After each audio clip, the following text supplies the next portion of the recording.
Well, hello there. I'm Gemini. All right, everyone, welcome. When it comes to Canadian tax, there's this really important set of rules designed to stop one simple idea: shifting your income to family members just to pay less tax. They're called the Attribution rules. And let me tell you, understanding them isn't just about passing this course. It's about grasping a core principle of tax planning you'll use throughout your careers. So, let's break down exactly how they work. So here's our game plan. We'll start with the why, the whole income-splitting puzzle. Then we'll get a solid definition of the rules themselves. After that, we're going to get practical and dive into two classic case studies: transfers to a spouse and transfers to a minor. We'll even look at how you can legally get around these rules, and then we'll wrap it all up with the key takeaways you'll definitely want to have in your notes. Okay, so first things first, why do we even have these rules? Well, it all comes down to this one big idea: income splitting. You know that Canada has a progressive tax system, right? The more you earn, the higher your tax rate. So the logical move seems to be, well, why not just shift some of your income from someone in a high tax bracket to a family member in a lower one, like a spouse or a child? The goal, of course, is to lower the family's total tax bill. And that leads to the obvious question. Let's say you own a bunch of stocks that pay out nice dividends. Can you just gift them to your spouse who's in a lower tax bracket and let them pay the tax at their lower rate? I mean, it sounds like a pretty smart and simple strategy, right? But you can bet the Canada Revenue Agency, the CRA, was way ahead of that game. And their answer is a very firm, not so fast. The government created what we call the Attribution rules specifically to shut this down. You can think of them as the mechanism that closes that income-splitting loophole, making sure that people can't just shuffle assets around the dinner table to dodge their tax obligations. So what is attribution? Really? Let's get the textbook definition down.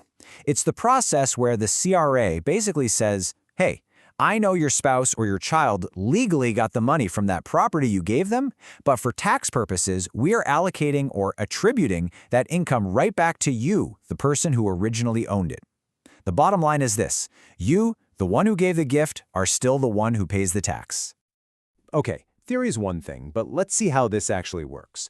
We'll use our first case study, and this is a classic exam-style scenario, so pay attention. Imagine someone gifts some dividend-paying shares to their spouse. Let's look at the numbers and see exactly how the CRA applies these rules. All right, here are the facts. The shares originally cost $12,000. When they were gifted, they were worth $26,000. The next year, the spouse gets a $1,000 dividend, and then they sell the shares for $30,000. Let's track what happens to every single one of those dollars. Now, here is the first absolutely crucial rule for transfers between spouses. The law automatically pretends the gift happened at its original cost, the 12 grand in our case. We call this a rollover, and what it means is that the person giving the gift doesn't have to pay any tax right away on that $14,000 gain that's built up. That tax bill gets kicked down the road. Okay, let's fast forward to the next year. The spouse gets that $1,000 dividend. Now, for tax purposes, we have to gross up that dividend, which brings the taxable amount to $1,380. So the big question is, who pays the tax on that? And here it is, the attribution rule in action. Even though the $1,000 went into the spouse's bank account, that taxable dividend of $1,380 gets zapped right back onto the tax return of the person who gave the shares in the first place. The income has been attributed back. Okay, next up, the spouse sells the shares. We take the sale price of $30,000 and subtract the cost that rolled over. That's $12,000. This gives us a capital gain of $18,000. And as you know, in Canada, only half of that is taxable, which brings us to a taxable capital gain of $9,000. And this, right here, shows you the full power of the spousal rule. It's not just the dividend income. The taxable capital gain of $9,000 also gets attributed back to the original owner. So think about that. The spouse sold the shares, but the person who originally bought them is the one reporting the gain and paying the tax. For spouses, it's simple. Income and capital gains attribute back. Burn that into your memory. So let's move on to our next case and see how this gets a little more interesting. What happens if, instead of a spouse, you transfer property to a minor child, so anyone under 18? Let's say a parent gives some shares to their 16-year-old. The rules start out looking similar, but trust me, there is one massive, critical difference.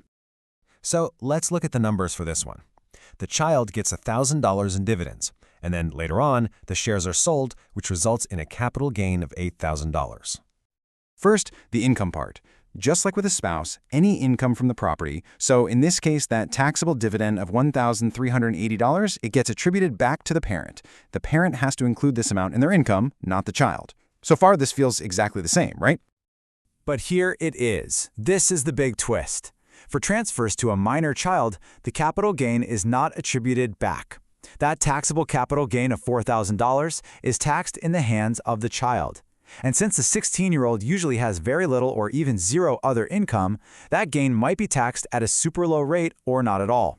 This is actually a way that some capital gain splitting can be achieved. Let's just put this side by side, because if you only remember one thing from today's explainer, this is it. For a spouse, capital gains attribute back. For a minor child, they do not. I can pretty much guarantee you will see a question testing this distinction on an exam, so make sure you've got this one locked down cold. Now you're probably thinking, okay, are these rules totally unavoidable? Is there any way around them? And the answer is, yes, there is. The CRA gives you a clear path to avoid attribution, but you have to structure the whole thing like a real business deal, as if it were between two strangers. We call that an arm's length transaction. Here's how you do it. First, you have to formally elect out of that automatic rollover we talked about, and instead transfer the property at its fair market value. This means the person giving the asset has to report and pay tax on the capital gain right then and there. Second, the person receiving it has to actually pay for it with cash or a formal loan, and, this is key, if it's a loan, you have to charge interest at what's called the CRA's prescribed rate, which the government sets every quarter. You follow those steps and the attribution rules don't apply. Okay, that was a lot of ground to cover. Let's distill all of this down to the absolute must-know points for you to take away from this. All right, quick recap. 1. The default for spouses is a rollover at cost, and everything, income and capital gains, gets attributed back. 2.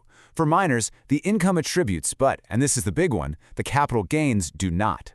3. A slightly trickier point, what we call second-generation income. So, income earned by reinvesting the attributed income, that does not attribute. So if the spouse takes their dividend and invests it, any new earnings are theirs. And finally, number 4, the escape hatch. A proper sale at fair market value, often using a prescribed rate loan, can stop attribution in its tracks.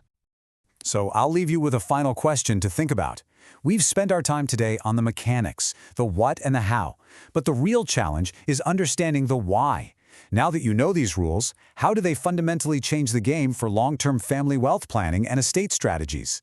Keep that question in mind as you review this topic. Thanks for your attention, everyone.